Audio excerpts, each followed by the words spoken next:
Bonjour à tous, nous voici réunis pour aborder une nouvelle page de l'histoire de France, et non des moindres, le renouveau culturel carolingien. Et nous approfondirons ses répercussions sur la liturgie franque et la vie monastique. En effet, le IXe siècle fait grande figure dans l'histoire de la liturgie par le nombre de ses initiatives, dont certaines marquèrent durablement l'Église romaine. Ce renouveau liturgique prend place dans le contexte du renouveau culturel carolingien dont Charlemagne sera l'initiateur en s'entourant d'une cour savante, l'Académie palatine, dont le célèbre Alcuin, moine anglais, disciple de saint Bède le Vénérable, est le principal protagoniste. La vie monastique connaîtra aussi un renouveau grâce à un personnage important, un nouveau saint Benoît. Le renouveau carolingien. Alors que la décadence mérovingienne avait contaminé l'Église, notablement par le relâchement de la vie du clergé, Charlemagne voulut mettre son pouvoir au service du christianisme, ne concevant pas un régime politique, économique et social qui soit séparé du religieux. Ainsi s'intéressera-t-il au chant grégorien, à la liturgie romaine, à l'orthodoxie de la foi ou à l'hérésie, et surtout, la réforme des clercs deviendra l'un des principaux soucis du prince. Charles avait grandi dans un milieu préoccupé des problèmes religieux. Il avait vu le pape Étienne II supplier son père de le défendre contre les Lombards. Il sera désormais le roi très chrétien qui pratique sa religion scrupuleusement. Aussi construisit-il à Aix-la-Chapelle une basilique d'une extrême beauté. Il ne manquait pas, quand il était bien portant, de s'y rendre matin et soir. Il y retournait pour l'office de nuit et pour la messe, même si sa vie morale n'a pas toujours été exemplaire. Comme la principale cause de la décadence du clergé était l'ignorance, il va s'atteler à la formation d'une élite qui soit capable d'instruire les autres. Ces capitulaires, actes législatifs rédigés en petits chapitres, porte sur toutes les questions de l'administration ecclésiastique et de la vie chrétienne. Il donne l'ordre de copier partout le sacramentaire grégorien, de chanter le Cantilena Romana, chant grégorien, d'uniformiser le rituel du baptême, comme il oblige les curés à garder la résidence. Jamais l'Église ne fut plus mêlée à l'État. Il apparaît comme le seul maître de son Église. Il peut déposer les abbesses et leur donner lui-même la permission de quitter le monastère. Les clercs peuvent porter devant lui leurs appels. Il nomme les évêques. Et d'ailleurs, ses choix furent excellents. Pouvoir exorbitant, mais qui ne furent contestés par personne.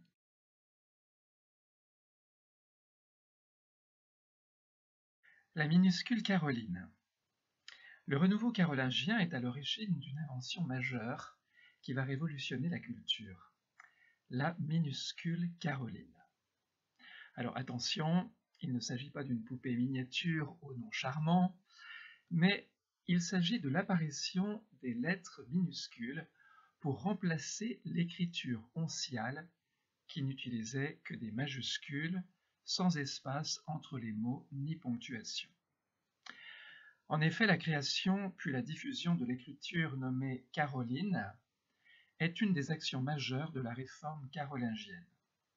C'est à l'abbaye de Corbie, en Picardie, qui dispose d'un des plus importants scriptoria monastiques, c'est-à-dire ateliers de copistes de manuscrits, qu'apparaît la Caroline dans une Bible vers 780. En 789, Charlemagne promulgue la Caroline au rang d'écriture officielle dans tout le royaume. Outre Corbie, certains scriptoria jouent un rôle important dans la diffusion de la Caroline, comme ceux des abbayes de Saint-Denis, de Saint-Germain-des-Prés à Paris, de Reims, de Metz, C'est au scriptorium de Saint-Martin de Tours, où Alcuin deviendra abbé en l'an 796, que la Caroline atteindra son apogée. La Caroline est le fruit d'une évolution qui tend vers une meilleure lisibilité des écritures mérovingiennes. La simplicité des formes, des lignes, des mots clairement séparés, l'ajout de la ponctuation contribue à une lecture aisée. Le point-virgule et les guillemets sont semblables à ceux d'aujourd'hui. Le point d'interrogation est créé à cette époque. Ce mode d'écriture facilitera l'accès à la lecture d'un plus grand nombre, alors que jusque-là, elle était réservée aux moines, aux clercs ou à quelques spécialistes ou privilégiés. La France peut être fière de cette invention géniale qui s'étendra ensuite à toute la chrétienté.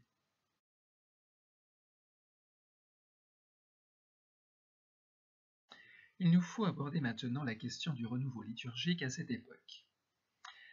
Déjà du temps de Pépin le Bref, le pape Étienne II avait obtenu du souverain franc qu'il puisse seconder ses efforts pour introduire dans son royaume le chant de l'Église romaine, à l'exclusion du reste de la liturgie gallicane qui était utilisée à l'époque. Ainsi, Pépin fit supprimer l'office gallican, c'est-à-dire la liturgie des heures, pour, je cite, une plus grande union avec l'Église romaine et afin d'établir dans l'Église de Dieu une pacifique concorde. Fin de citation. Ainsi, les chantres romains établirent en France les saines traditions du chant grégorien que le pape Saint Grégoire le Grand avait institué quelque temps avant dans l'Église de Rome. Le pape Saint Adrien poursuivit l'initiative de son prédécesseur Étienne II en demandant à Charlemagne de continuer l'œuvre initiée par son père pour propager la liturgie romaine, mais cette fois-ci au sens large. Les Français adoptèrent ce nouveau régime liturgique, mais ne tardèrent pas à y imprimer leur marque propre. Ainsi, Alcuin n'hésita pas à corriger le sacramentaire grégorien en y ajoutant un certain nombre de formules ou de rites nouveaux, comme ceux de la consécration des vierges ou de la dédicace des églises. Dans la liturgie de la messe apparaissent alors le confiteor, les compositions poétiques telles que les séquences, ainsi que certaines prières privées du prêtre au moment de l'offertoire et le rite du lavage des doigts. Les 6 couleurs liturgiques traditionnelles se fixent également à ce moment-là, ainsi que l'habitude d'embrasser l'autel à la fin de la messe. Ce sont autant de rites gallicans qui seront intégrés progressivement à la liturgie romaine et approuvés ensuite par le pape. C'est aussi l'époque où le missel fait son apparition, à l'usage des prêtres qui célèbrent seuls et pour qui un seul livre est plus commode, alors que jusque-là, le lectionnaire constituait un livre à part. En effet, la liturgie devient de plus en plus le domaine du clergé, les fidèles devenant des étrangers au sacrifice de la messe, ne comprenant plus le latin et n'entendant plus les prières dites à voix basse. La procession des oblats par les fidèles disparaît également. C'est encore à cette époque que se développent certaines liturgies, comme celle du mariage, où s'introduit la remise de l'anneau nuptial, et aussi la consécration des évêques, où apparaît au IXe siècle l'onction de la tête et la tradition, c'est-à-dire la remise de la crosse et de l'agneau et de l'anneau. C'est enfin l'époque où apparaissent les processions de rogation pour bénir la terre et implorer de Dieu qu'elle donne les fruits nécessaires à la subsistance des hommes. Nous pouvons donc constater que l'œuvre de romanisation de la liturgie franque a finalement abouti à un enrichissement de la liturgie romaine par l'apport de nombreux éléments gallicans.